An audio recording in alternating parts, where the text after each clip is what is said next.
сұрадыңыз, біз жауап бердік. Алаяқ.нет сайтының ресми тіркелген сайты. Біздің оқырмандар түрлі сұрақтар жолдайды. Солардың ішінде мына бір сұрақ көпке пайдалы болады деп ойлаймыз.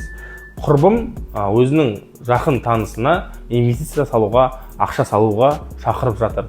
Олар алаяқтар болып шықпай ма? Сіздерде осындай жағдай кездесті ме деген сұрақ қойған екен. Сіздерге жауап беріп кетейік. Мен заңгер Нұрсұлтан, Алаяқ.нет жобасының жетекшісі. Бұндай жағдайлар көп деп қазіргі таңда кездесуде.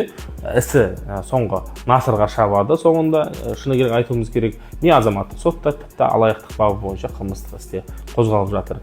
Құрбыңыз қаншалықты гарант боламын дегенмен, бұл жерде соңғы этапқа келген кезде құрбыңыз ешқандай жауапкершілік арқаламайтынын ескерсеңіз, құрбыңызға сену, сенбеу әрине өз еркіңізде. Екінші сұрақ. Бұл жердегі жеке тұлғалар инвестиция тарта алмайды. Тартқан күннің өзінде көбіне олар не істейді? Кәдімгі нотариустағы қарапайым договор займы дейміз, қарыз алу, қарыз беру туралы займға отырады.